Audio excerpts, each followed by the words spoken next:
morning, folks. I'm on Lake Jocassee with my buddy Hans. Hey guys. And this is the coldest start I've had on this trip. I started by running all the way down to Miami, and it was like flip-flop weather. Yep. Then I came up to Columbia, and Columbia, South Carolina was comfortable for a few days. And yesterday in the rain, it was like 47 degrees and just a soaking rain. And that rain is why I was like, we need to go to Jocassee. And find some sun? Well, not the sun, but it's the last day of February, and it feels like it was like 31 degrees this morning. But late winter, when you have a lot of rain that hits a super clear lake like this and runs any sort of turbidity into the water, that's what we're searching for. That's what we're hunting down. Yeah, so we're going to, I got my depth finder. I might let you lead the way on this. You want to show us what tributaries we're headed towards? Well, we're gonna run up to the Whitewater Falls tributary. And I'm actually still just kind of finding it myself, but we're gonna be up in this, kind of running up in this finger. I think that's one of the larger creeks that feeds into this thing. Yep. And then hopefully when we get up in there, we'll find some of that muddy water. I think they move down up in there. I mean, I know I've seen this on other reservoirs where in clear lakes like this, and this one's, what's the depth on this thing? Oh God, the deepest, it's over 400. 400 feet deep. Yeah. It's super clear, beautiful mountain scenery all around, and finding that turbid water could be the key. So yeah, a lot of waterfalls draining into it, but it's hard to find that really larger one dropping in. So right, let's go find them and maybe do a little bit of trolling as we get closer. Yeah, so there are 4 creeks that feed this lake. I think it's the Thompson, the Whitewater, the Horse Pasture, and the Toxaway.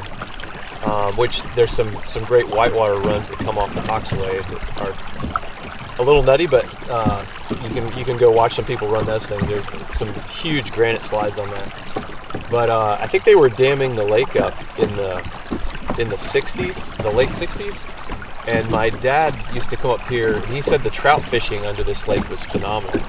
And I think he actually had the state record for native brook trout back then for a short period of time. But he used to fish down the creeks that fed under this lake, and then obviously they started filling the lake up in the late 60s and 70s. And I think when my sister was born, my dad actually went fishing just the day or so after when my mom was still in the hospital. My dad was like, I'm going fishing, and he came up here, caught some trout, and actually brought them into the hospital and was like, I caught you a delicious bass trout. Right. So, that's funny. But there's some trout water up here that you can get to only pretty much by boat, really. And the creeks that feed this are phenomenal. So yeah. So that'd be another kind of trip. Use the motor, zoom over, beach it, and go just wade up them. Yeah, wade up them. There's the Toxaway is some great trout water up there. So, and there's parts of the town down beneath us as well. Right.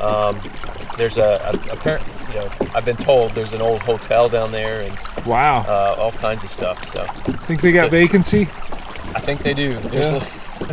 It's a part of the scuba diving outfit. Yeah, I've seen some of David Maughan's pictures of a graveyard.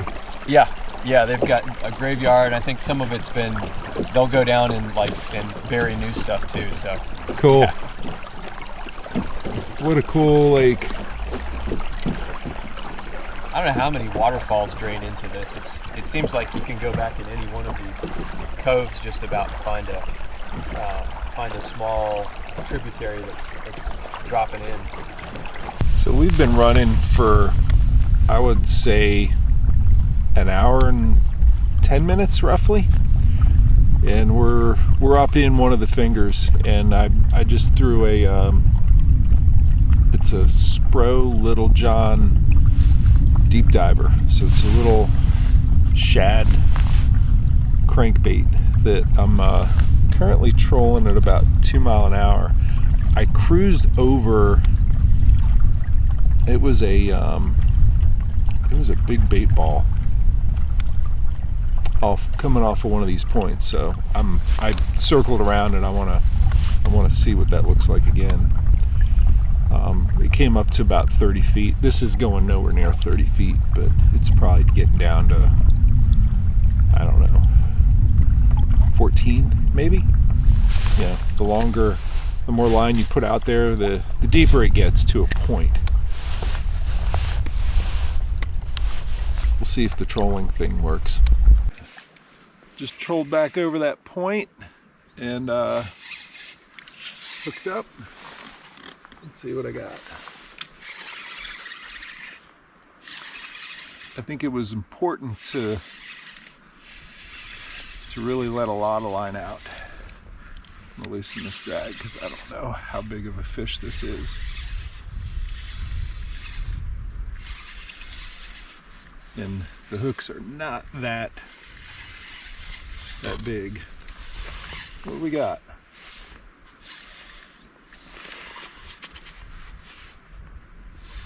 Looks like we got a spotted bass, I believe. Yep, it's that one. Hello, Spot. Look at that.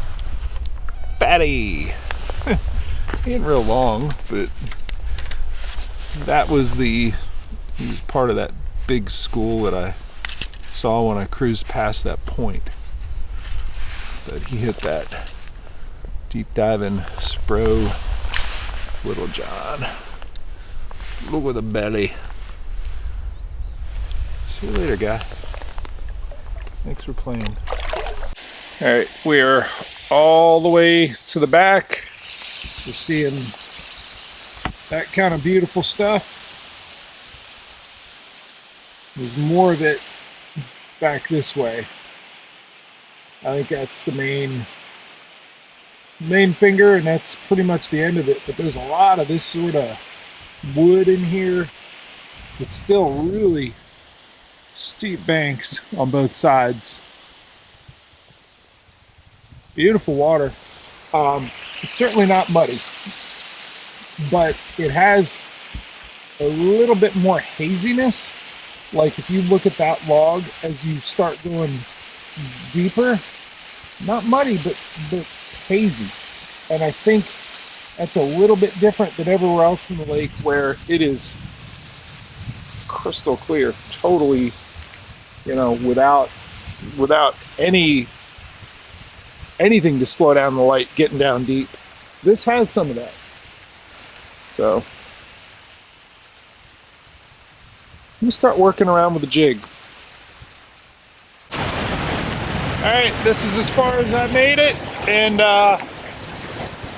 haven't caught anything yet here, but I did get a couple bites that I missed right in this little pool here. So I'm gonna leave it alone for a while. I'm sure it's gonna reload. I know there's fish swirling around in this little bit more turbid water. I'm gonna explore some of the coves a little further out, then come back and check it out. But just look at that, isn't that gorgeous? Every time I throw in there with the scented jerk shad, it gets bit, but they're biting the tail off, so it's something smaller. I'm gonna go back in with the trout magnet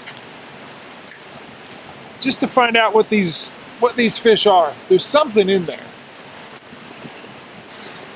Panfish, smaller spots. I don't really know, but it's an active area. I just want to know what I'm working with here.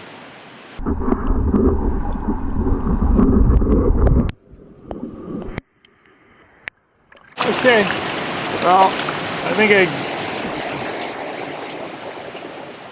got my question answered. bunch of trout. We're picking at that,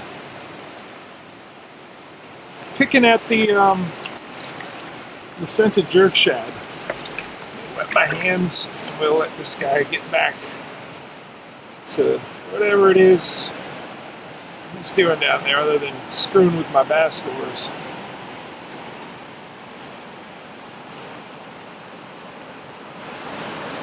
Tell me a big smallmouth wouldn't want to eat that.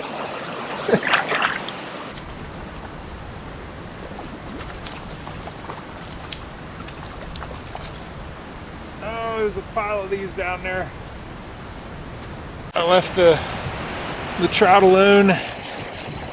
Started throwing the deep diving square bill crankbait there.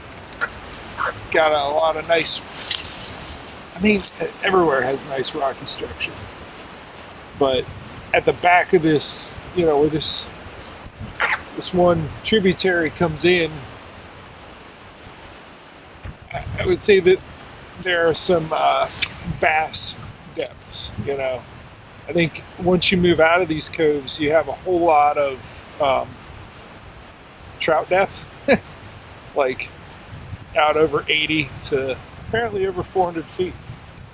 That's sort of open water stuff, but anything under, we'll say 35, we could see some smallmouth. I'm really hoping to catch a smallmouth. So the crayfish crankbait didn't get it done. The Little John deep diver did, so I'm going with the big one. See if it works. So part of trolling is snagging, and I always keep these plug knockers handy. Right there, just a lead weight. This one may come out just by my getting over it, or it may not. It's got the deep diving bill, and that deep diving bill actually does some good work in terms of acting as a lever. As it hits a branch and it flips over, it kicks the it actually kicks the treble hooks out of the way a little bit. Yeah, I'm on something there. It's probably a branch. Yeah, it's got a little bit of give to it, so it's definitely a branch. And I've been coming across a lot of branches. So it doesn't surprise me that eventually one of them gets the hooks. Okay, are you free? Yes. Just had to be patient with it, and plug knocker brought it home.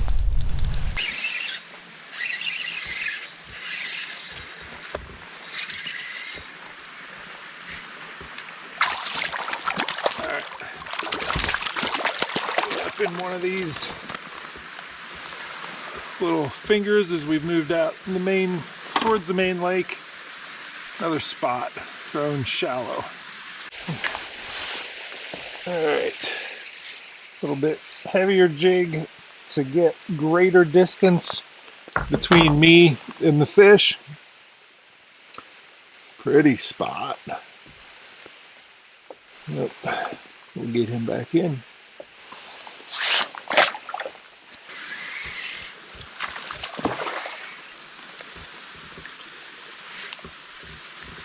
Yep, they're in this cove for sure. In we go.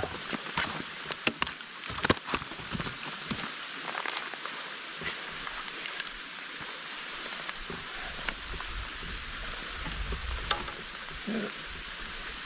All about 14 and a half inches. Pretty little guys.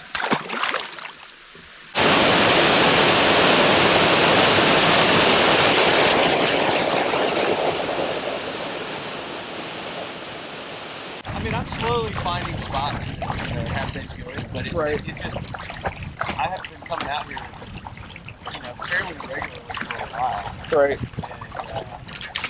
And still taking some time. So we're slowly making our way back.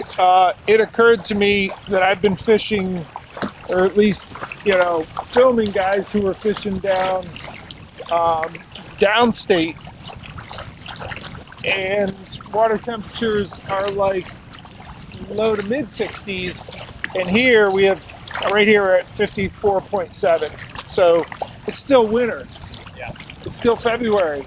I mean, it was February down there, but like, this is higher in elevation. So it got me thinking, let's throw some winter baits. Not that the finesse jig isn't a winter bait. It totally is. But the blade bait, I got the blade bait tied on.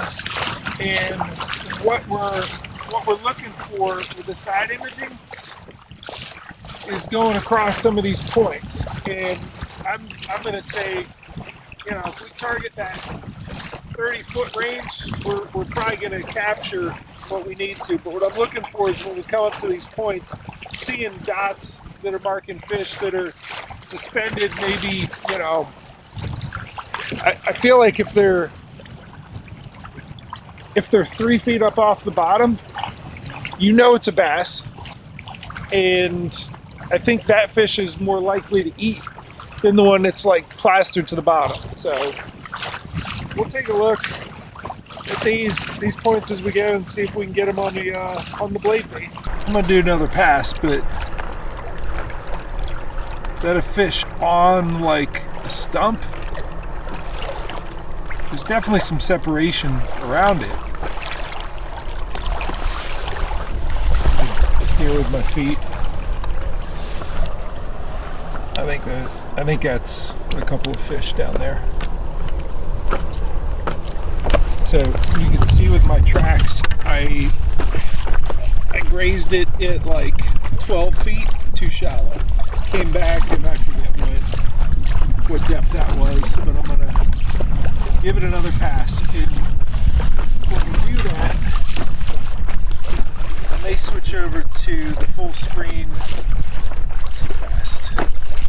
Slow down my throttle. Full screen side imaging and see if I can find something there. Let's say you guys are somewhere in front of me. I gotta go deeper. Oh, but it's coming uphill. Now I'm pointed towards it. Right out here. Okay. I think I got it close.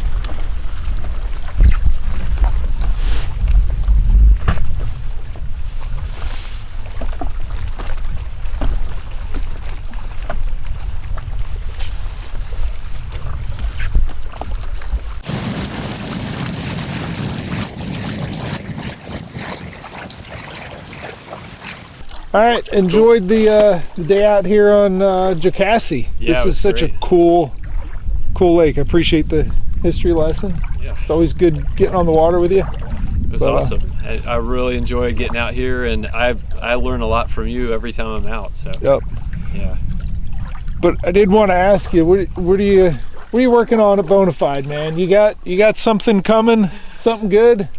Hey, what is it? What's your next project? We're always working on something. You're not going to tell me. I can't tell you. All right. I'm always working on something though. That's for something sure. Good. So yeah, we'll hopefully something soon. Cool. See you. Cool.